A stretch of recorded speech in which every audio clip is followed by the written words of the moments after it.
తెలుగు సాహిత్య పరిణామాన్ని, సాహిత్యంలో సమకాలీనంగా వస్తున్నటువంటి ధోరణులన్నిటినీ కూడా ఒక చిన్న సమూహంలో చర్చించవచ్చు.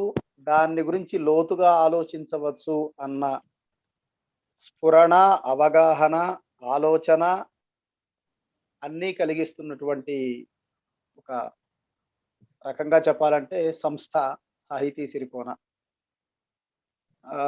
అటువంటి సంస్థలో వరుసగా తెలుగు సాహిత్య పరిణామాన్ని, వికాసాన్ని చెప్పే ఉద్దేశంతో ఏర్పాటు చేసినటువంటి ఈ ఉపన్యాస పరంపరలో ప్రబంధ యుగానికి సంబంధించిన ప్రారంభం ఇవాళ జరుగుతూ ఉన్నది. దానికి సింహద్వారం లాంటి అనే మాట గురువు గారు కూడా వాడున్నారు. ఆ ప్రస్తావనలోకి వెళ్లే ముందు నేను ఒక ఛాలెంజ్ విసిరాను అని లక్ష్మీనారాయణ సార్ ఒక మాట అన్నారు. ఛాలెంజ్ అంతా తీసుకునేంత లేదా వారు ఛాలెంజ్ చేస్తే దాన్ని స్వీకరించేంత పెద్ద జ్ఞానము లేదు, ఆ పెద్ద రికము లేదు, ఆ పెద్ద తనము లేదు. రికము తనము ఒకటే అనుకోండి, ఆ లక్షణం ఏమీ లేదు. కానీ మరొక్కసారి పెద్దలను గురించి ఆలోచించుకునే అవకాశం వస్తుంది అని మాత్రమే నేను ఒప్పుకున్నాను. నిజానికి నా మానసిక స్థితి అంత బాగలేకపోయినా సార్ మాట కాదనకూడదు అన్న ఉద్దేశంతో. సరే, విషయంలోకి వెళ్తే ఈ సమూహంలో మాట్లాడటం అంటే నాకు భయం కూడా. ఎందుకంటే చాలామంది పెద్దవాళ్ళు శాస్త్రమైనా సరే, సాహిత్యమైనా సరే చాలా జాగ్రత్తగా ఆలోచించి మాట్లాడేటటువంటి స్వభావం ఉన్న వాళ్ళు ఎక్కువ మంది ఇందులో ఉన్నారు. వారందరి ముందు మాట్లాడటం కూడా బహుశా ఇప్పటిదాకా మాట్లాడిన వాళ్ళలో వయస్సులో చిన్నవాడిని, చదువులో కూడా చిన్నవాడిని నేనే కావచ్చు. సరే, గురువు గారి ఆదేశం, లక్ష్మీనారాయణ ఆజ్ఞ పాటించకుండా ఉండలేను కాబట్టి అది భగవంతుడి యొక్క ఆదేశంగానే, ఆ పేరులో ఉండేటటువంటి స్వరూపంగానే నేను భావిస్తూ సరే అన్నాను.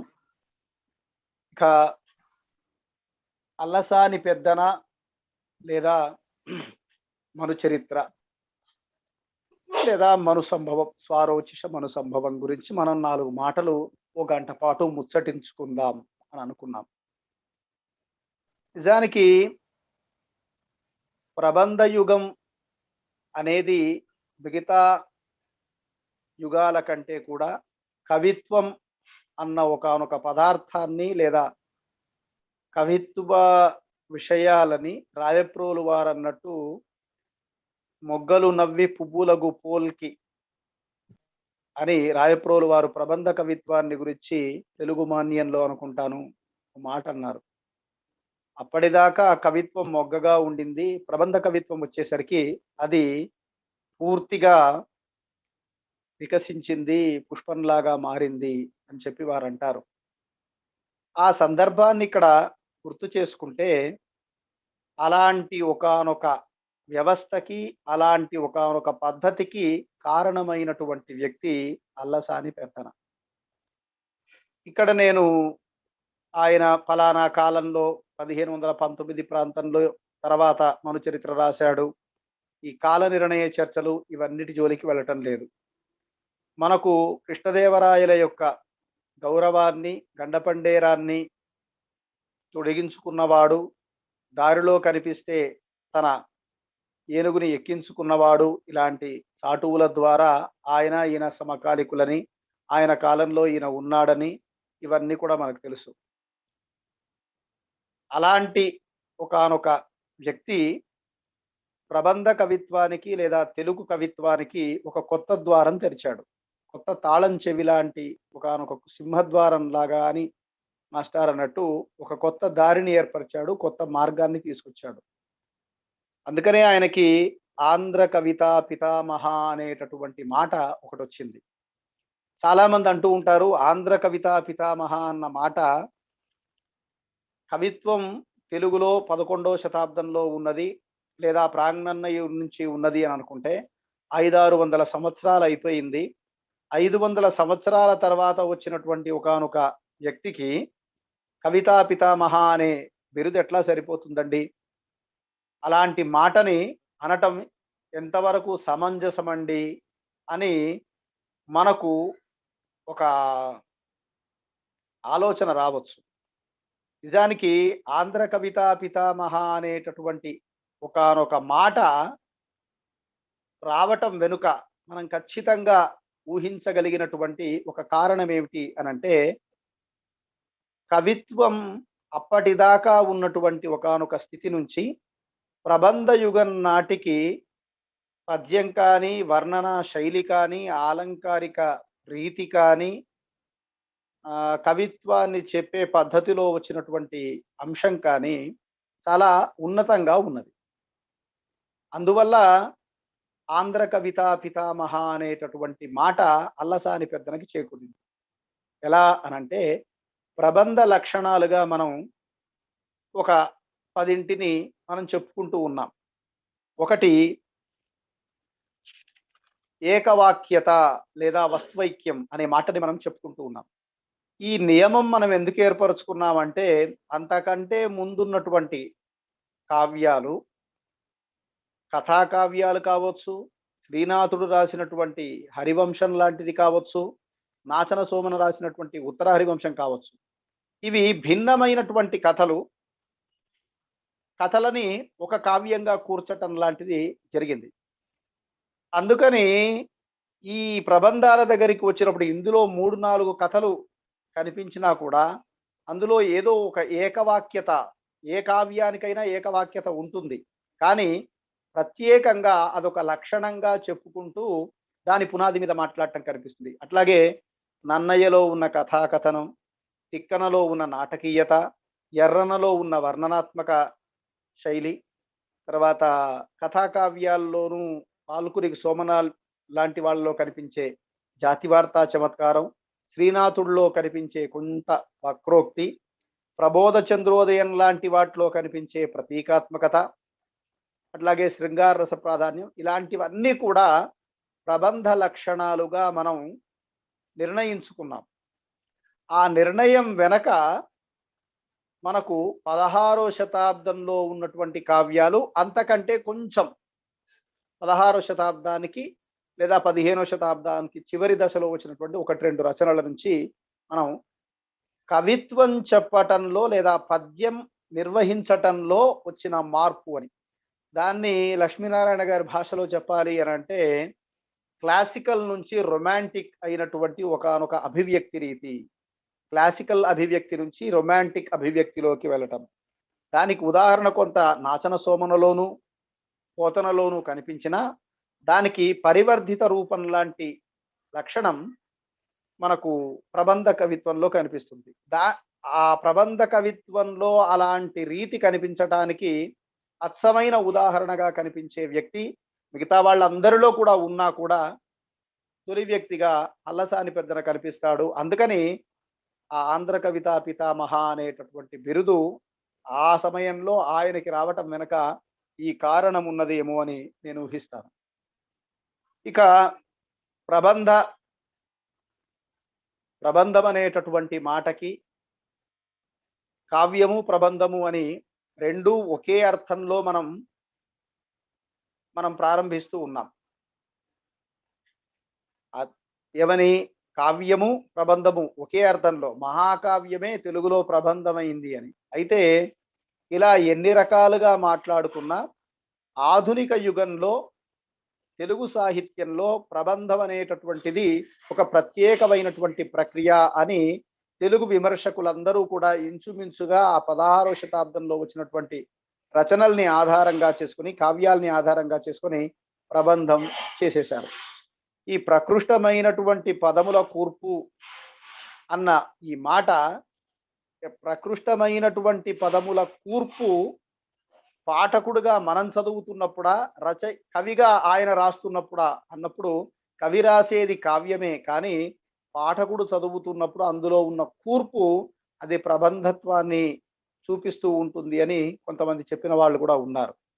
సరే, ఆ విషయాల నుంచి కొంచెం ముందుకు వస్తే, స్వారోచిష మను సంభవం అను నామాంతరము కల మను చరిత్రము అనే ఒక మాట మనం ఈ కావ్యం గురించి వింటూ ఉంటాం. నిజానికి మను చరిత్ర అనటం సరైనదా, స్వారోచిష మను సంభవము అనటం సరైనదా అని మనం ప్రశ్న వేసుకుంటే, ఇది కుమార సంభవం లాంటి మను సంభవ కావ్యం. మనువు యొక్క పుట్టుక జరగటంతో కథ ముగుస్తుంది. సరే, కుమార సంభవంలో తర్వాత అతను జన్మించటం, తారకాసురుడిని చంపటం అదంతా ఉందనుకోండి. ఇక్కడ మనువు పుట్టటంతో పూర్తవుతుంది. కాబట్టి అతని యొక్క చరిత్రనేమి చెప్పటం లేదు. మనువు పుట్టుటకు కారణమైనటువంటి పూర్వరంగాన్ని మాత్రము, పూర్వ విషయాల్ని మాత్రమే ఈ కావ్యం చెప్తుంది. కాబట్టి కొంతమంది ఇది మను చరిత్ర అనటం కంటే కూడా మను సంభవము, స్వారోచిష మను సంభవము అనటమే సరైందిగా చెప్తూ ఉన్నారు. కానీ జనాల వ్యవహారంలో మాత్రం మను చరిత్రము అనేదే చాలా ప్రఖ్యాతంగా ఉండిపోయింది. అలా ఉండిపోవటానికి ఉన్న ఒక కారణం ఏమిటి అనంటే, నాకు అనిపిస్తున్నటువంటి కారణం ఏమిటి అనంటే, మనం ఒక వ్యక్తి యొక్క స్థితిని, అతను మనువు అయ్యాడు అంటే అతను ఆ స్థాయికి ఎలా వచ్చాడు అనంటే, మనం సాధారణంగా దాని వెనక ఉన్న నేపథ్యాన్ని, అతనికి పూర్వతరాన్ని చెప్పటం అనేది ఒక పద్ధతి. అందుకని మనం ఆ చరిత్రను చెప్పటం అన్న ఒకానొక కారణం చేత జన వ్యవహారంలో మను చరిత్రము అనేది బాగా రూఢి అయిపోయింది అని నాకు అనిపిస్తూ ఉంది. ఒక మను చరిత్ర విషయానికి వచ్చినప్పుడు, మను చరిత్ర ఇంతకుముందే మాస్టారు ప్రస్తావించినట్టు చాలా సంక్లిష్టమైనటువంటి ఒకానొక నిర్మాణం కలిగినటువంటి రచన. ఆయన బయటికి చూడటానికి ఎంత హాయిగా కథ నడుస్తుంది అనిపిస్తుందో, దాని వెనక ఏదో ఒక రకమైనటువంటి రహస్యాన్ని, లేకపోతే మనం ఊహించటానికి, లేకపోతే వెంటనే తెలుసుకోవటానికి అవకాశం లేనటువంటి ఒకానొక నిర్మాణాన్ని పెడతాడు, ఒకానొక ఆలోచనని పెడతాడు అని ఇంతకుముందే ప్రస్తావించి ఉన్నారు. కథాపరంగా మనం చూసుకుంటే, మనం కథని ఎప్పుడూ మనం ప్రవరుడు, వరూధిని ఇక్కడి నుంచి మనం మొదలు పెట్టడం ఒక పద్ధతి అయితే, నేను కథకి సెంటర్ పాయింట్ ఏమిటి అనంటే స్వరోచి.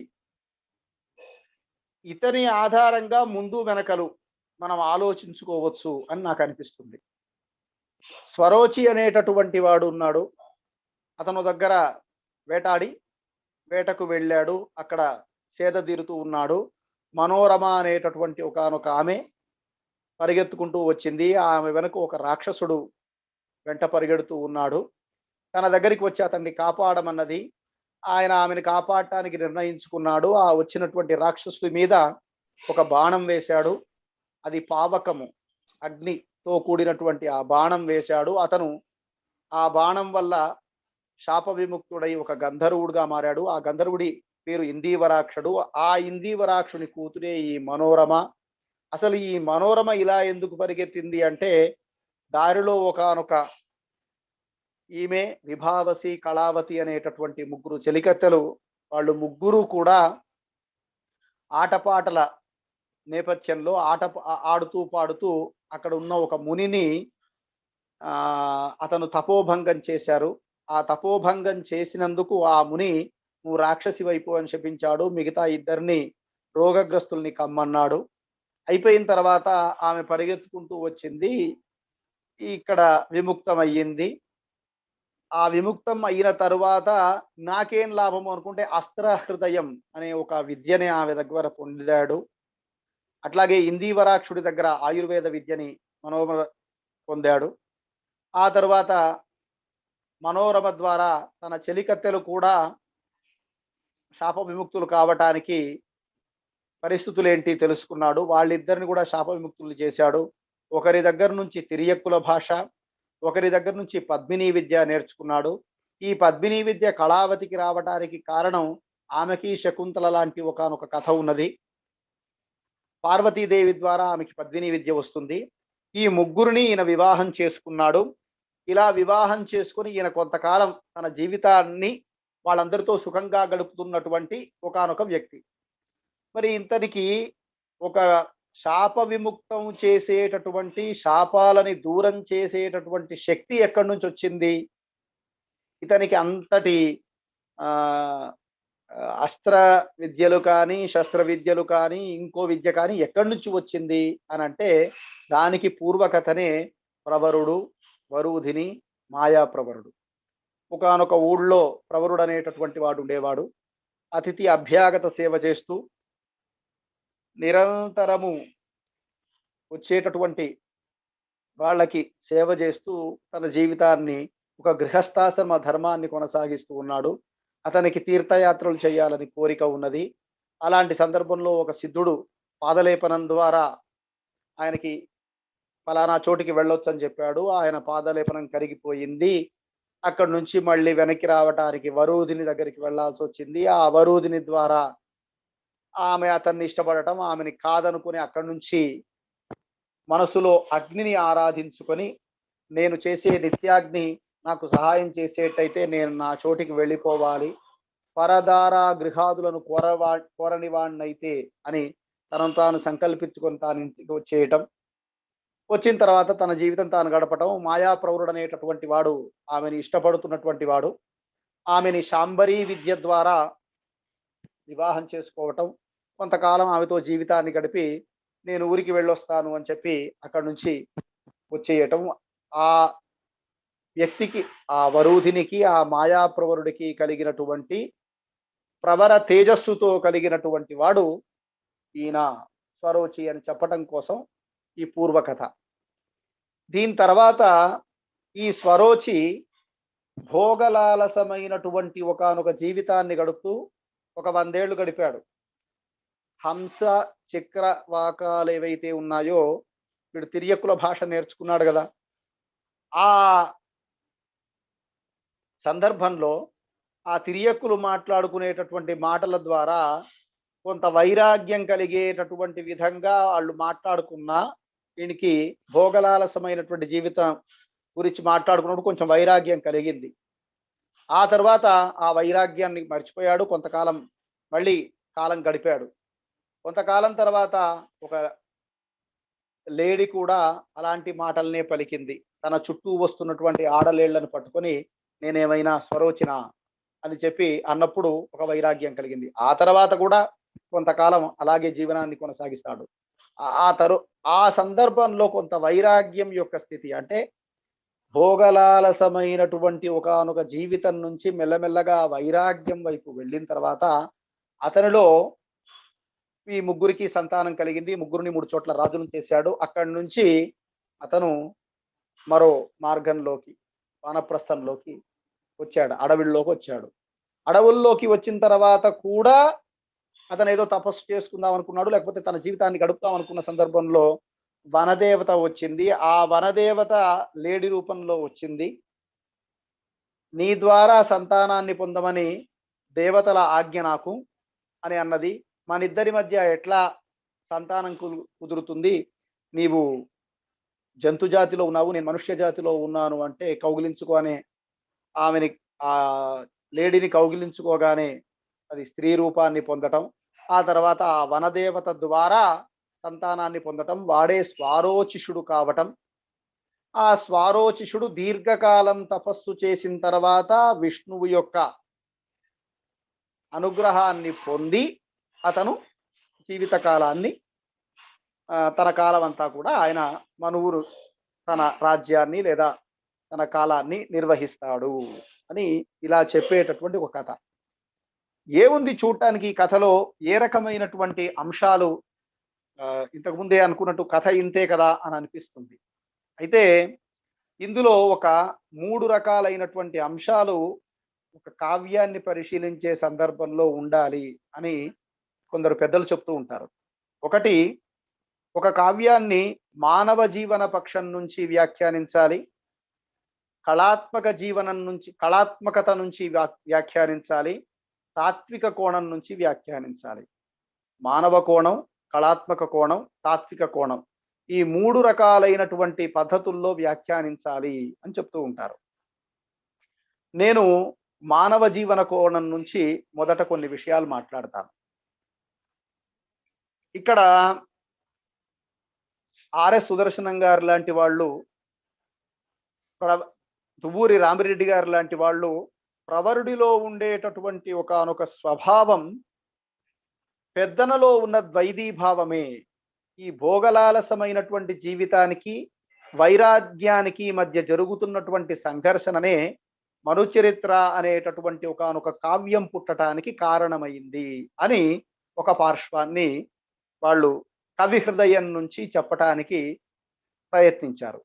ఈ కవి హృదయం నుంచి చెప్పేటటువంటి సందర్భంలో మనం జాగ్రత్తగా గమనించవలసినటువంటి విషయం ఏమిటి అంటే, వాళ్ళు మానవ జీవన పక్షాన్ని ఎన్నుకున్నారు.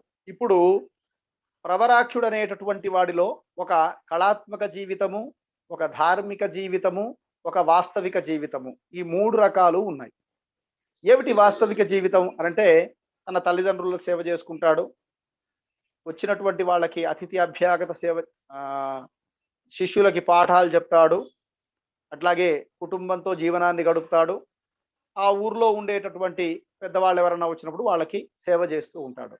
ఇది చదవటం, చదివించటం అని, వచ్చిన వాళ్ళకి సేవ చేయటం, గృహస్థ ధర్మాన్ని నిర్వహించటం, ఇది అతని జీవనం.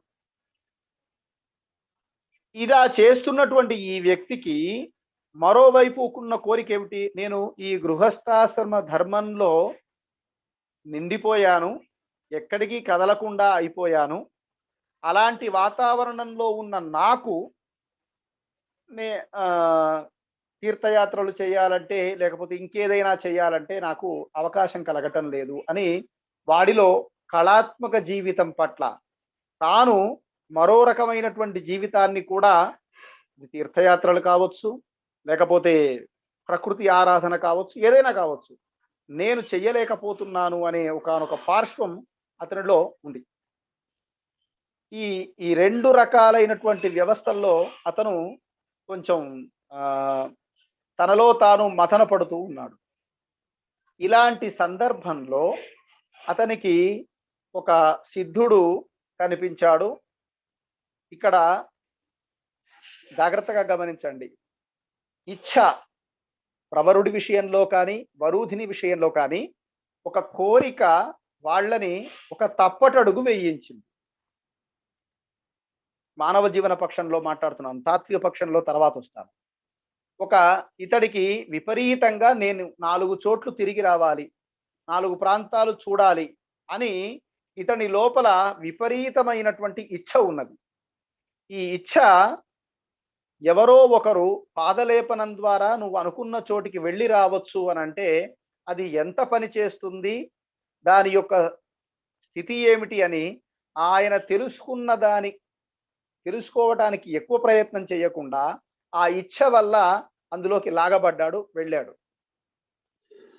వరూధిని అక్కడ ఇతడి పట్ల ఉండేటటువంటి ఇచ్ఛ వల్ల, ఇతని పట్ల ఉండేటటువంటి కోరిక వల్ల ఉన్నది, తన దగ్గరికి వచ్చినది మాయాప్రవరుడా లేకపోతే అసలైన ప్రవరుడా అనేటటువంటిది గుర్తించలేకపోయింది.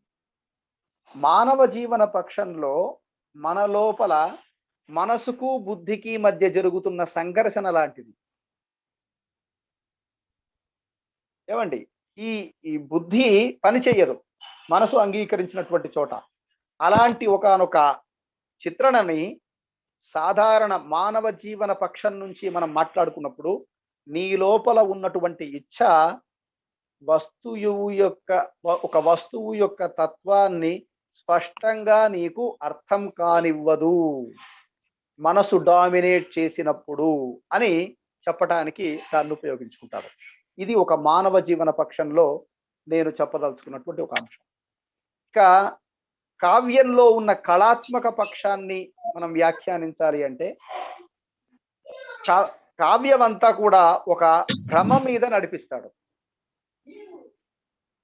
ఇది పెద్దనలో ఉన్నటువంటి కళాత్మకమైనటువంటి ఒక రచనా సౌందర్యం అనుకోండి, రచనా నిర్మాణం అనుకోండి, కథా సంవిధాన వైచిత్రి అనుకోండి. విశ్వనాథ సత్యనారాయణ గారి మాటల్లో చెప్పాలి అంటే,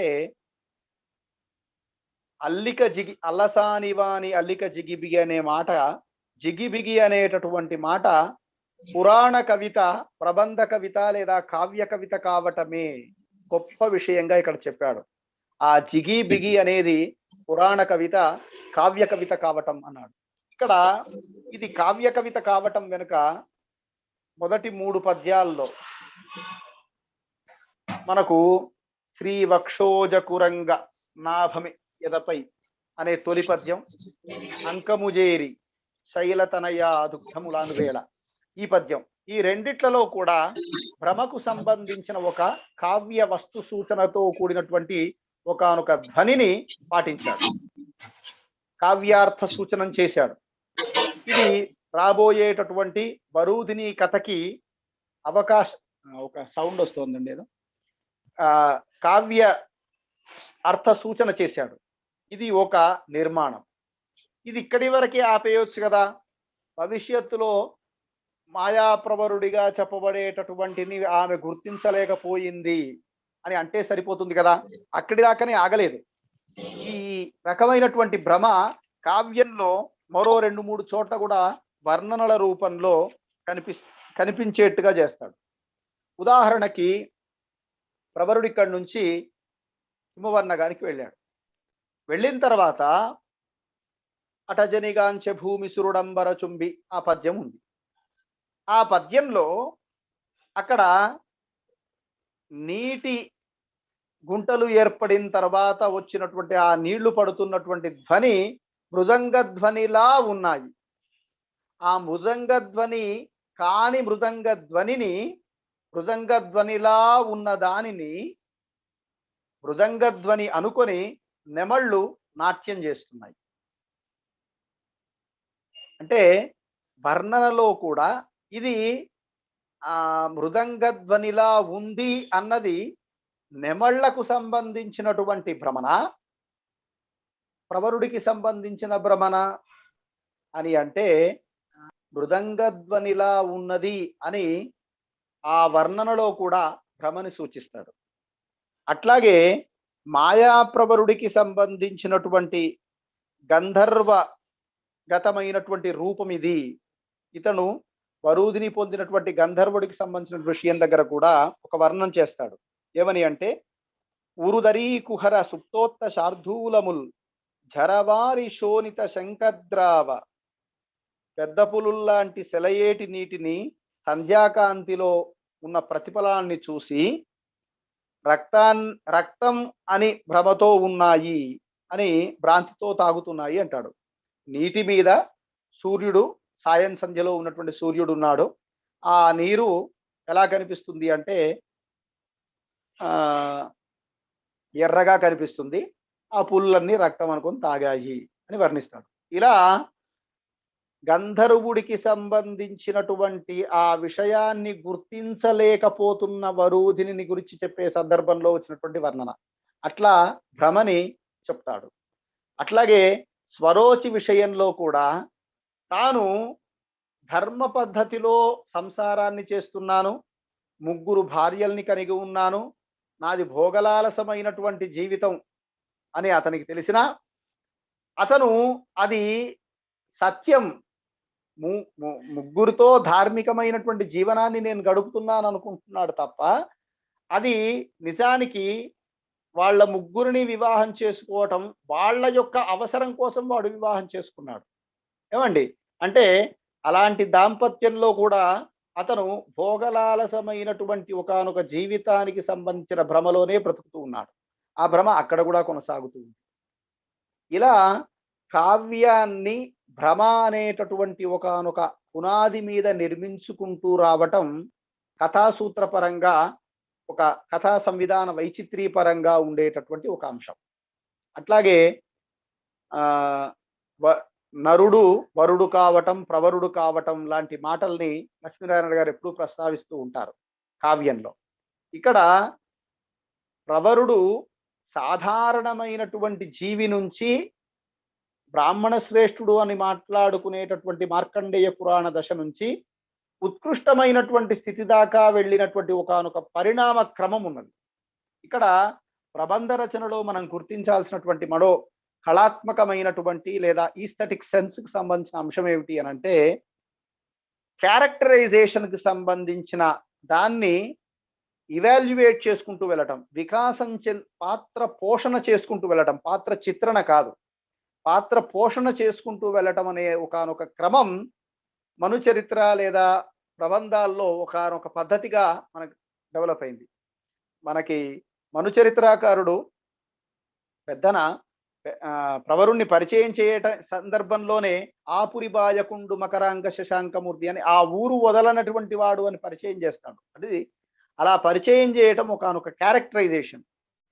అదే సందర్భంలో అతడిలో ఉండేటటువంటి మన్మథ ఛాయలు అనుకోండి, లేకపోతే అతనిలో ఉండేటటువంటి నియమ నిష్టలు అనుకోండి, వీటన్నిటి ఒక క్యారెక్టరైజేషన్ని డెవలప్ చేసుకుంటూ ఆ తర్వాత కథని నిర్మించుకుంటూ వెళ్ళటం అనే ఒకానొక కళాత్మక సూత్రం కూడా ఇందులో కనిపిస్తుంది. మరో అంశం ఏమిటి అని అంటే, వర్ణనలకు సంబంధించిన ఆలంకారిక శైలికి సంబంధించినటువంటి అంశాలు ఇది ఒక పార్శ్వం. ఇక శృంగారం ప్రబంధాలలో ప్రధాన లక్షణం అనుకుంటే, మను చరిత్రలో లేదా మను సంభవంలో శృంగార ఆభాసాలే కానీ శృంగార రసం ప్రధానంగా ఎక్కడ ఉంది? ఇక్కడ ఏకత్ర ఇవ అనురాగశ్చేత్, ఒకరిలో ఒకరికి, ఇద్దరుంటే ఇద్దరిలో ఒకరికి మాత్రమే ఇష్టం ఉన్నటువంటి స్థితి, అది ప్రవరుడు వరూధిని కావచ్చు, వరూధిని మాయా ప్రవరుడు కావచ్చు. స్వరోచి ఉన్నాడు, మనోరమని ఈ ఇందీవరాక్షుడు ఇచ్చి పెళ్లి చేశాడు, నువ్వు కాపాడినందుకు నేను ఇస్తున్నాను పెళ్లి చేశాడు, నేను నీ మేనమామని ఏదో చెప్పుకున్నాడు ఆయన. కళావతి విభావసులు కూడా వాళ్ళ శాపాన్ని దూరం చేసినందుకు వివాహం జరిగింది. ఇక్కడ పరస్పరం అనేటటువంటిది లేదు ఒకటి. తర్వాత వనదేవత విషయం దగ్గరికి వచ్చినప్పుడు మనకి ఆమెతో జీవనాన్ని సాగించిన వర్ణన ఏం లేదు. కానీ ఈ స్వరోచి వీళ్ళందరితో క్రీడించినటువంటి విషయం అంతా కూడా చాలా శృంగార రస ప్రధానంగా వర్ణనంతా ఉన్నది.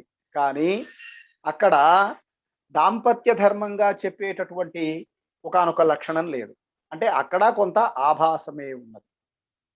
మరి ఇలాంటి ఆభాసం ఉన్నటువంటి ఒకానొక రచనగా నిర్మించటం, శృంగార రస ప్రాధాన్యం అన్నప్పుడు ఇక్కడ ప్రబంధాలలో శృంగార రసమే చిత్రించబడాలని కాదు, శృంగార ఆభాసం చెప్పినా అని. అయితే దీనిని ఆర్ఎస్ సుదర్శనం గారు మరో రకమైనటువంటి పద్ధతిలో వ్యాఖ్యానిస్తారు.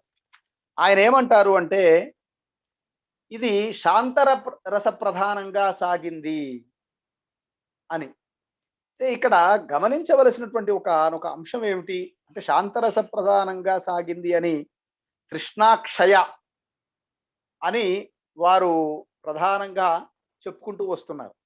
ఈ తృష్ణాక్షయ కేంద్రంగా మొత్తం ఇచ్ఛకు సంబంధించిన కోరికలన్నీ నశించటం అనే పద్ధతిలో కావ్యమంతా సాగింది అని వారి ఉద్దేశం ప్రకారం వారు అన్నారు. కానీ నాకేమనిపిస్తుంది అని అంటే, భోజుడి యొక్క శృంగార రసాన్ని ఇక్కడ అన్వయించుకోవాలి అని అనిపిస్తుంది.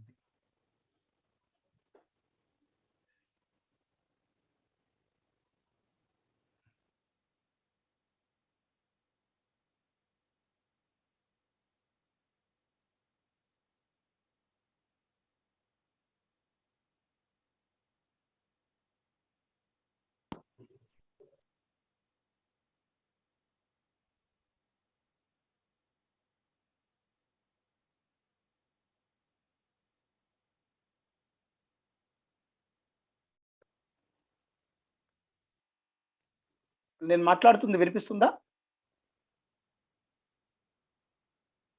ఇప్పుడు వినబడుతుందండి. మధ్యలో కొంత అంతరాయం వచ్చింది. ఇప్పుడు బాగుంది. ఒక 5 నిమిషాల ముందా, ఎంతసేపటి నుంచి? 2 నిమిషాలండి.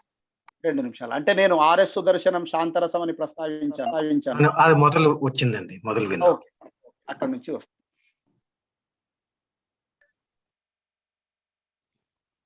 ఆయన శాంతరసము ప్రధానంగా ఉంది అని కృష్ణాక్షయ, ఈ కావ్యమంతా కూడా కోరికని త్యజించడం అనేటటువంటి అర్థంలో స్వరూచికి కేంద్రంగా చేసుకుని వారు మాట్లాడతారు. నాకేమనిపిస్తుంది, లేదా నా ఆలోచనకి ఏం తోస్తుంది అని అంటే, భోజుడు శృంగారాన్ని ఆత్మారతి, అహము అని 2 రకాలుగా చెప్పాడు. ఇక్కడ ఆహ్, స్వరోచి యొక్క అహం నశించిన తరువాత, నేను అనేటటువంటి భావన అనుకోండి, లేకపోతే అతడిలో భోగలాలసమైనటువంటి వ్యవహారం నుంచి బయటికి రావటం, నేను నశించటం అనేది జరిగిన తర్వాత మాత్రమే ఆహ్, అతనికి ఒక జ్ఞానోదయం అయింది, లేదా వైరాగ్యానికి సంబంధించిన ఒకానొక ఆలోచన వచ్చింది అని. అట్లాగే వరూధినికి సంబంధించినటువంటి విషయం దగ్గర కూడా ఆమెకి నేను ఆహ్, కోరుకుంటే కాదనేటటువంటి వాళ్ళెవరు అన్న ఒకానొక అహం దూరమైన తర్వాత, సరే మాయాప్రవరుడి రూపంలో ఇంకోడెవడో రావటం పక్కకు పెడితే అదొక పార్శ్వం ఉంది. ఇలా ఈ కావ్యంలో మనం గమనించినప్పుడు అహం యొక్క అణచివేత, అహం నేను అనేటటువంటి భావన పోవటం అనేది భోజుడు చెప్పినటువంటి ఆత్మరతి అనే ఒకానొక కాన్సెప్ట్ నుంచి ఆలోచించాలనేమో. ఆలోచిస్తే శృంగార రస ప్రధానంగానే నేను, అహము అనేటటువంటి ఒకానొక దాన్ని తగ్గించుకోవటం అనే అర్థంలో మాట్లాడుతున్నాడేమో అని నాకొక అభిప్రాయం. ఆ అర్థంలో ఈ మనుచరిత్ర అన్న కావ్యం శృంగార రసాభాసము, అదే సందర్భంలో ఆత్మారతిని, కథా సంవిధాన వైచిత్రిని, వర్ణనాత్మక ఆలంకారిక శైలిని పద్యంలో లేదా రచనలో తీసుకురావటం అనేటటువంటిది ఒక కళాత్మక కోణం నుంచి మనం మాట్లాడుకోవచ్చు. దీనికి అనేక రకాలైనటువంటి పద్యాలు ఉదాహరణగా చెప్పవచ్చు. ఆయన నాటకీయ శిల్పాన్ని ఉదాహరణగా చెప్పవచ్చు. సంభాషణ శిల్పాన్ని ఉదాహరణగా చెప్పవచ్చు. ఈ పద్యాలు చదువుకుంటూ వెళ్తే అర్థంలో కావ్యాన్ని కళాత్మక కోణం నుంచి మనం పరిశీలించటానికి అవకాశం ఉంది. ఇక తాత్విక కోణం నుంచి వస్తే, ఈ కావ్యం గృహస్థాశ్రమ ధర్మాన్ని చెప్పటమే లక్ష్యంగా ఉన్నటువంటి కావ్యం. ఇది మౌలికంగా మనకు కనిపించేటటువంటి ఒకానొక అంశం. ఏమిటి గృహస్థాశ్రమ ధర్మాన్ని చెప్పటం అనంటే, ప్రవరుడున్నాడు. ఆ ప్రవరుడికి వరూధినికి మధ్య జరిగిన సంభాషణలో ఎందేడెందెము కందలింప, ఆ పద్యాన్ని చాలా మంది అసలైనటువంటి కావ్య తత్వమంతా కూడా ఆ పద్యంలో ఉంది అనే ఉదాహరణతో మాట్లాడుతూ ఉంటారు. వీళ్ళిద్దరి మధ్య జరిగినటువంటి చర్చలో ఆమె ఏది ఆనందం అంటుంది, ఏది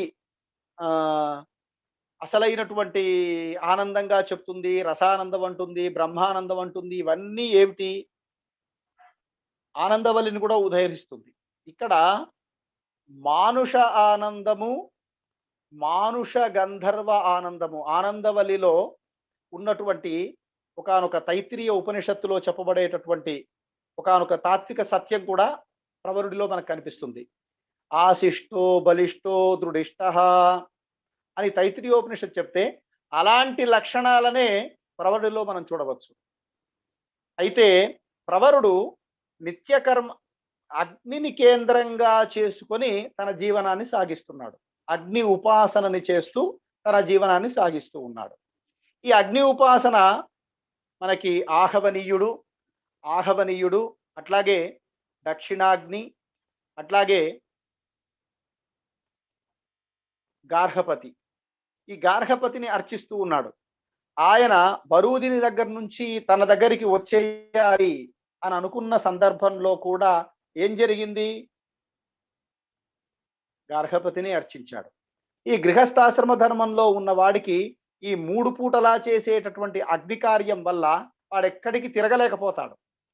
ఆ తిరగలేనటువంటి ఒకానొక, ఎక్కడికి వెళ్ళలేనటువంటి ఒకానొక స్థితి ఈ ప్రవరుడిలో మనకు కనిపిస్తూ ఉంది. తిరగాలన్న కోరిక ఉంది. ఒక భోగలాలస అయితే సంసారానుకూలంగా ఉండేటటువంటి భోగలాలసమైన జీవితమే, సంసారంతో ప్రకృతితో సంబంధం ఉన్నటువంటి భోగలాలస జీవితమే గృహస్థాశ్రమ ధర్మాన్నే ఆయన తన జీవనంలో కొనసాగించుకుంటూ వచ్చాడు. ఇది ప్రవరుడి దగ్గరికి వచ్చినప్పుడు. మాయాప్రవరుడి దగ్గర వాడు మోసం చేశాడు అనే విషయాన్ని పక్కకు పెడితే, వరూధిని నిజానికి అతని ద్వారా సంతానాన్ని పొందాలనో, అతని ద్వారా ఏదో జరగాలనో ఆమె కోరుకున్నది కాదు. నిజానికి ఆమె పుట్టి పెరిగినటువంటి వాతావరణంలో, ఆమె పుట్టి పెరిగినటువంటి జీవన విధానంలో అది ఆమె అప్పటికీ అనన్యకాంత అంటాడు తప్ప కన్య అని చెప్పడానికి అవకాశం ఉండేటటువంటి విషయాలు కూడా మనకు కనిపించవు. వాళ్ళ జీవన విధానంలో ఆ సంతానాన్ని పొందిన తర్వాత ఆమె ఎక్కడో వాడు బాటుకు వాడు అడవిలోకి వచ్చాడు, రాజుగా పెరిగాడు, తన శక్తి సామర్థ్యాలన్నీ నిర్వహించుకున్నాడు. ఇలా తన జీవితాన్ని కొనసాగించాడు. ఇక్కడ గృహస్థాశ్రమ ధర్మానికి సంబంధించిన విషయంలో వరూధిని కానీ, మాయాప్రవరుడు కానీ లక్ష్యం లేకుండా ఉన్నారు. అయితే వరూధినికి కలిగినటువంటి ఒకానొక సంతానం మనసులో ప్రవరుడు ఉండటం వల్ల అతని యొక్క అగ్నితేజము, పావకుడు అనే మాట వాడతాడు. అగ్నితేజంతో వాడు పుట్టాడు కాబట్టి గంధర్వ శరీరము, ప్రవరుడి గంధర్వ వీర్యము, వరూధిని బుద్ధి, ప్రవర తేజము, ఈ మూడిటి ద్వారా స్వరోచి జన్మించాడు. ఈ జన్మించిన స్వరోచికి కూడా వనదేవత వల్ల కలిగినటువంటి ఒకానొక సంతానం వల్ల వాడు మనువయ్యాడు కానీ, మనోరమ వల్ల కానీ, విభావసి వల్ల కానీ, అట్లాగే కళావతి వల్ల కానీ కలిగిన సంతానాలు మనువు కాలేదు. అంటే వీడు అహాన్ని వదిలిపెట్టి ప్రకృతిలో నిజంగా లీనమైనప్పుడు, గృహస్థాశ్రమ ధర్మాన్ని స్పష్టంగా పాటించినప్పుడు అతనికి మనువు లాంటి ఒకానొక సంతానం కలిగింది అని, అంటే గృహస్థాశ్రమ ధర్మ ప్రాధాన్యాన్ని చెప్పటానికి ఒకానొక పరిణామం ఈ కావ్యమంతా కనిపిస్తుంది. అయితే మరొక అంశం ఏమిటి అంటే, మనోరమ, విభావసి, కళావతి వీళ్ళు ముగ్గురు కూడా అగ్నికి, అట్లాగే సూర్యుడికి, చంద్రుడికి సంబంధించినటువంటి వ్యవహారం. మనోరమ, విభావసి, అట్లాగే కళావతి. సూర్యుడు, చంద్రుడు, అగ్ని నిత్యాగ్నిహోత్రంగా ఉన్నది ఇంట్లో. సూర్య చంద్రులు కాలము ఉన్నారు. ఈ సూర్యుడు కానీ, ఈ అగ్ని కానీ, ఈ చంద్రుడు కానీ వీళ్ళందరూ ఉండవలసింది దేనితో? ప్రకృతితో. వనదేవత వచ్చిన తర్వాత కానీ వీడికి కాలం, ఈ ప్రకృతిలో భాగము, ఇవన్నీ కూడా అనేటటువంటి జ్ఞానం వాడికి కలగలేదు. సూర్యుడున్నాడు, చంద్రుడున్నాడు, అగ్ని ఉన్నాడు. ఇవి లౌకిక జీవనాన్ని సూచిస్తూ ఉన్నాయి. అవి ప్రకృతిలో భాగమే అయి ఉండవచ్చు కాక. తేజస్సు, సూర్యుడు, చంద్రుడు ప్రకృతిలో భాగమే అయినా ఇది పగలు, ఇది రాత్రి, ఇది ఉపాసన అని చెప్పే ఒక లౌకిక కర్మకు సంబంధించినటువంటి ఒకానొక వ్యవహారాన్ని కొనసాగించటం లాగా ఆ పాత్రల్ని, ఆ మూడు పాత్రలు మనకు కనిపిస్తాయి. ఆ తరువాత ఆమె వనదేవతగా ఉన్నటువంటి వ్యక్తి రావటంలో ఏమిటి? పూర్తిగా ప్రకృతి. ఆ ప్రకృతితో లీనమైనప్పుడు కానీ వాడిలో అహం పోలేదు, వాడి వైరాగ్యం నశించింది, అహం పోయింది. అప్పటికాడి వాడికి తేజస్సు రాలేదు, వాడి వల్ల స్వారోచిషుడు పుట్టలేదు. పోనీ ఆ పుట్టినటువంటి స్వారోచిషుడు కేవలం పుట్టడం ద్వారానే ప్రవరుడి యొక్క తేజము, గంధర్వుడి యొక్క శరీరము, వరూధిని యొక్క గంధర్వ స్థితి, స్వరోచి యొక్క తేజస్సు, వీటి వనదేవత యొక్క వీటి వల్ల నేరుగా అతను మనువు అయిపోయాడా?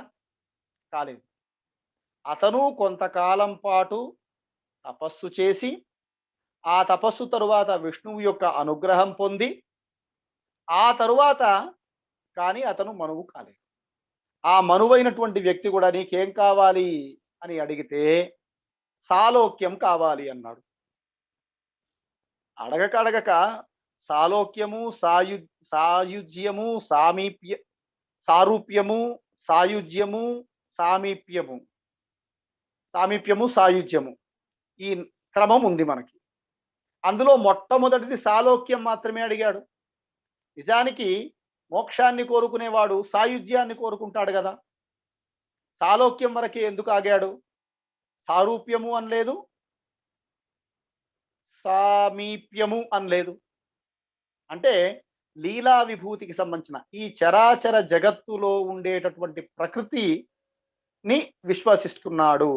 ఈ ప్రకృతికి సంబంధించిన ఒకానొక సత్యాన్ని సచ్చిదానందాలలో ఈ చిత్, జీవ, ప్రకృతి ఈ వీటిలో ప్రకృతిని లీలా విభూతిగా చెప్పబడేటటువంటి దీన్ని ఆయన ఇష్టపడుతూ ఉన్నాడు. విశిష్టాద్వైత పరంగా సాలోక్యం అనే దగ్గర మాత్రమే, సాలోక్య మోక్షం మాత్రమే అతను కోరుకున్నాడు అనటం ద్వారా ఈ జగత్తు సత్యం, ఈ జగత్తులో కర్మజ్ఞానముల ద్వారా ఆచరించేటటువంటి సమస్తమైనటువంటి పనులు ఏవైతే ఉన్నాయో అవన్నీ సత్యం.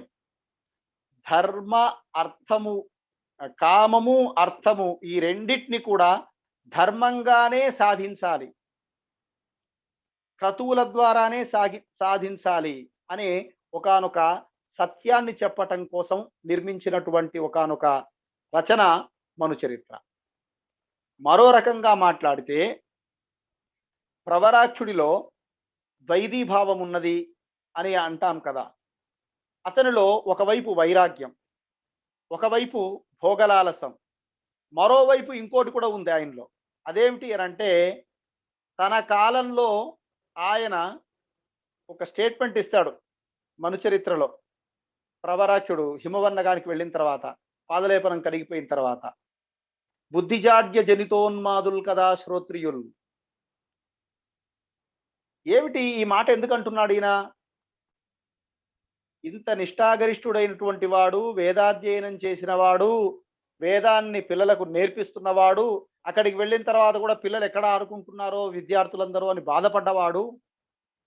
అంటే అప్పటికే మనకి సాహిత్యంలో గుణనిధి లాంటి, సుకుమారుడి లాంటి పతనమైనటువంటి, వేదాధ్యయనం చెయ్యకుండా పతనమవుతున్నటువంటి పాత్రలు కనిపిస్తూ ఉన్నాయి.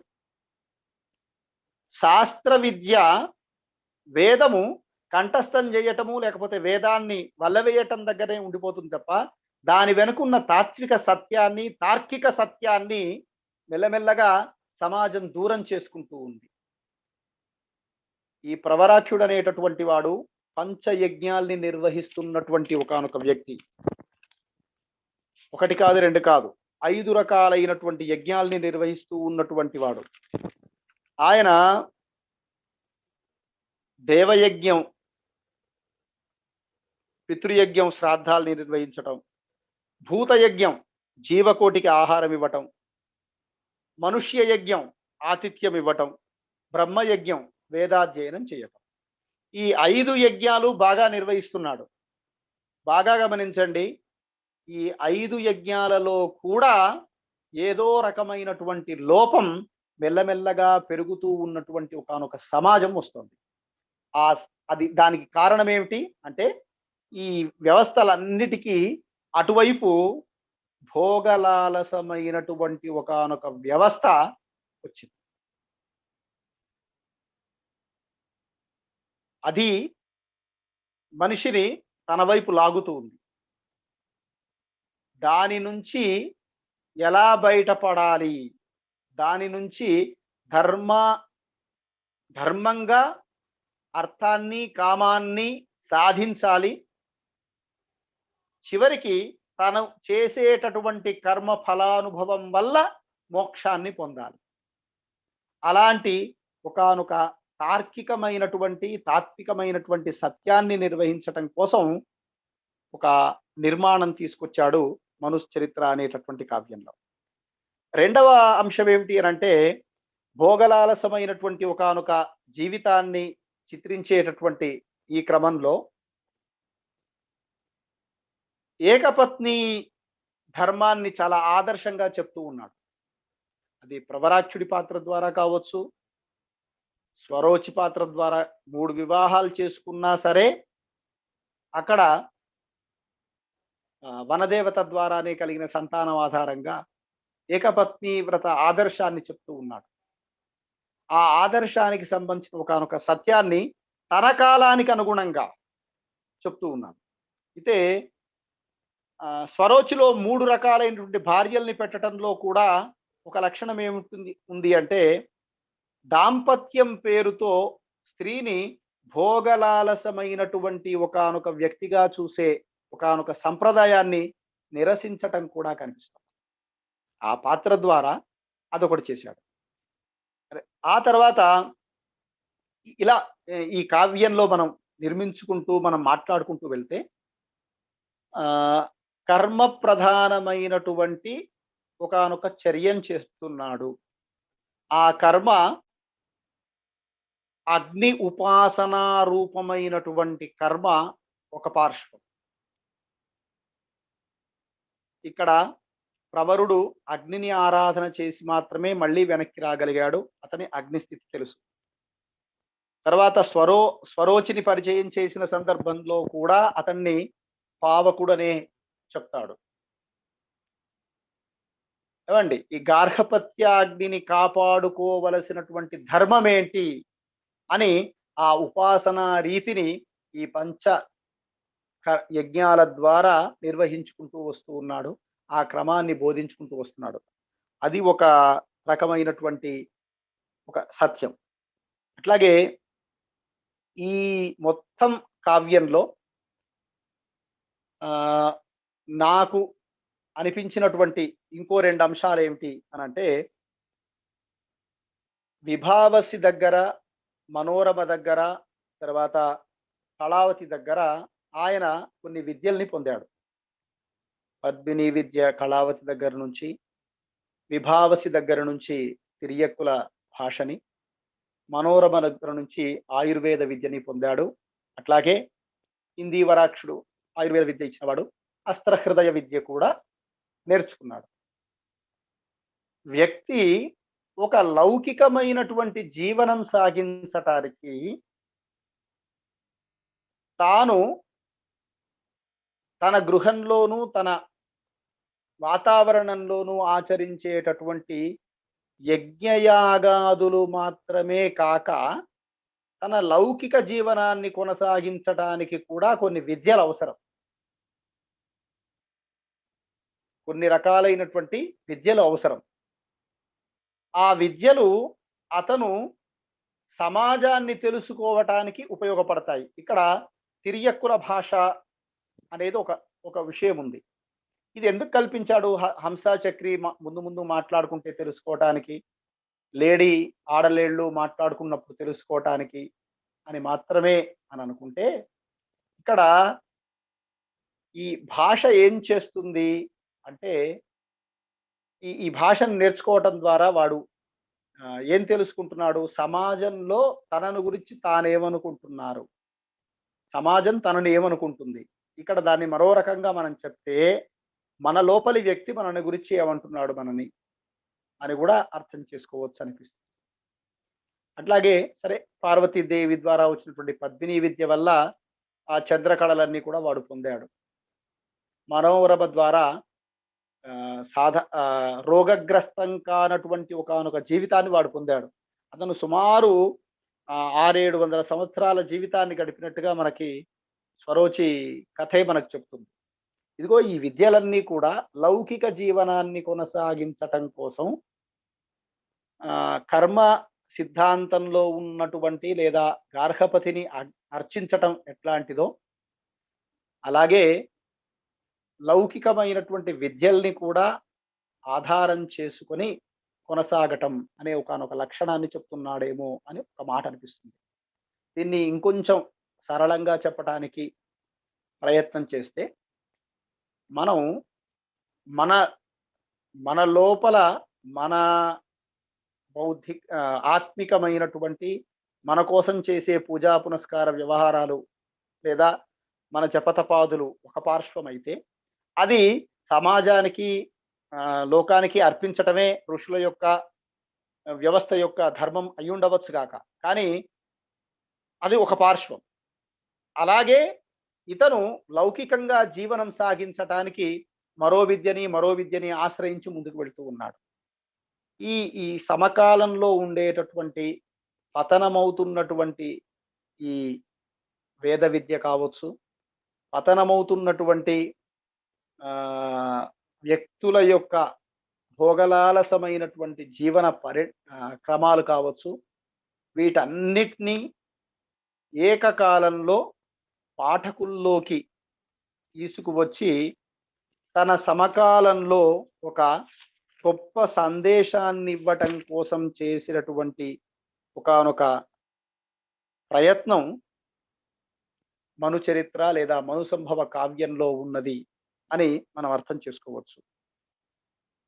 ఇంకొక మాటలో చెప్పాలి అంటే, సుప్రసన్న గారి మాటలతోనే ముగిస్తాను. లోకమును దాటిన మోక్షము కంటే లోకమును నయముతో ధర్మముతో పాలించి అందరికీ సుఖం కలిగించే పద్ధతి శ్రేయమని మనుచరిత్ర బోధిస్తుంది. అంటే లీలా విభూతి, నిత్య విభూతికి సంబంధించినటువంటి వాటిలో భగవద్ లీలా విభూతి కంటే కూడా ఈ లోకంలోనే ఉండి, ఈ లోకంలో ఉండేటటువంటి కర్మఫలాన్నంతటినీ అనుభవిస్తూ ఈ నిత్య విభూతికి సంబంధించిన ఒకానొక ఆనందాన్ని అక్కడికి వెళ్ళినప్పుడు, భగవద్ లీలా విభూతిని ఈ లోకంలో ఉన్నప్పుడు పర ఇహ పరాల్లో ఉండేటటువంటి లక్షణాన్ని ఎలా గడపాలి, ఈ రెండిటి మధ్య మనుషుల్లో జరిగిన ఒకానొక సంఘటనని, భోగలాలసమైనటువంటి వ్యవస్థని, అట్లాగే భోగాన్ని వదిలిపెట్టి ఆహాన్ని త్యజించి వైరాగ్యాన్ని పెంచి పోషించుకునేటటువంటి ఒకానొక స్థితిని, ఈ రెండిటిని ఎట్లా మానవుడు అభ్యాసం చెయ్యాలి, దానికి అతడు చెయ్యవలసిన కర్మ ఏమిటి, అతను చెయ్యవలసిన పనులేమిటి అని ఒక తాత్వికమైనటువంటి కోణం నుంచి వ్యాఖ్యానించినటువంటి ఒకానొక రచన ఈ మనుచరిత్ర కావ్యము అని తెలుసుకునేటటువంటి అవకాశం ఈ ఉపన్యాసం ద్వారా కల్పించినటువంటి సాహితీ సిరికోన పెద్దలందరికీ కృతజ్ఞతలు అర్పిస్తూ ముగిస్తున్నాను.